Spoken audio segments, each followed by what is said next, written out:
ചുക്കിനും ചുണ്ണാമ്പിനും കൊള്ളാത്തവൻ secret agent Akhil Marar. ചേട്ടാ അപമാനിച്ചേ ഞാൻ പോയിക്കോട്ടെ. അപമാനത്തിന് തന്നെ അപമാനമാണ് നീ.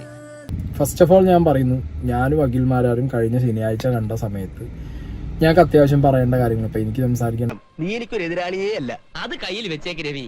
എതിരാളിയേ അല്ലെങ്കിൽ നീ നാട് മുഴുക്ക എന്നെ പറ്റി അപവാദം പറഞ്ഞു നടക്കുന്നതിന് ഞാൻ എന്ത് പറഞ്ഞു?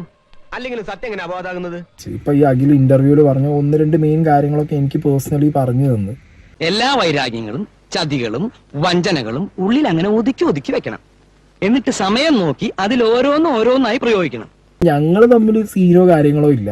ഉണ്ടായിരുന്നത് കുറച്ച് മിസ്അണ്ടർസ്റ്റാൻഡിംഗ് ആണ് അങ്ങോട്ടും ഇങ്ങോട്ടും ഉണ്ടായിരുന്നത്.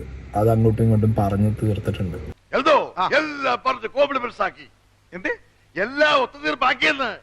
എന്താണെങ്കിലും അഖിലും ഞാനും തമ്മിൽ ഇപ്പൊ ഞാൻ വന്നിരുന്നിട്ട് അഖിലെ വലിച്ചു കീറുന്നുള്ള ഒരു എക്സ്പെക്ടേഷൻ നിങ്ങൾക്ക് വേണ്ട. ഈ അധ്യായം ഇവിടെ അവസാനിക്കട്ടെ. അഖിൽ മാരാർ എന്ന് പറഞ്ഞ വ്യക്തി പോയിരിക്കുമ്പോ അതിൽ സീക്രട്ട് ഏജന്റിനെ കുറിച്ച് ചോദിക്കണം എന്നുണ്ടെങ്കിൽ സീക്രട്ട് ഏജന്റ് എന്ന് പറഞ്ഞ വ്യക്തി ചുക്കിനോ ചുണ്ടാമിനോ പറ്റുന്ന ഒരുത്തനായതുകൊണ്ടാണല്ലോ എന്റെ ടോപ്പിക് അവിടെ വരുന്നത്.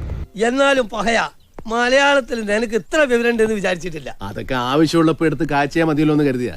അതൊന്നും വെക്കാതെ തമ്മിൽ ഏറ്റവും വെണ്ടയ്ക്ക അക്ഷരത്തിൽ ചുക്കിനും ചുണ്ണാമ്പിനും പറ്റാത്തവൻ സീക്രട്ട് ഏജന്റ് അഖിൽ മാരാർന്ന് പറയുമ്പോ അതിന്നൊരു വ്യൂവർഷിപ്പ് കിട്ടൂലോ. എനിക്ക് ലക്ഷക്കണക്കിന് ആരാധകരുടെ പിൻബലം ഉള്ളതുകൊണ്ട് അതിനിട്ട് നിങ്ങൾക്ക് കാശാക്കണം. സത്യം പറഞ്ഞാൽ ചുക്കിനും ചുണ്ണാമ്പിനും കൊണ്ടിട്ടാണോ കൊള്ളാഞ്ഞിട്ടാണോ എന്നുള്ള ഡൗട്ട് ഇപ്പൊ എനിക്ക് വന്നുകൊണ്ടിരിക്കുന്നുണ്ട്. വിഷമിക്കാതിരിക്കും, ഇതിലും വലുത് ഏതാണ്ട് വരായിരുന്നു. ഇങ്ങനെ തീർന്നെന്ന് കരുതിയാ മതി. ബിഗ് ബോസ് കഴിഞ്ഞപ്പോഴത്തേക്ക് അറിയാലോ, ജാസ്മിന് നേരെയായിരുന്നു എല്ലാ സൈബർ അറ്റാക്കും കാര്യങ്ങളും പോയിക്കൊണ്ടിരുന്നത്. ഇപ്പൊ നേരെ സാധനം മൊത്തം സീക്രട്ട് ഏജന്റ് സായി കൃഷ്ണന്റെ മുകളിലേക്കാണ്.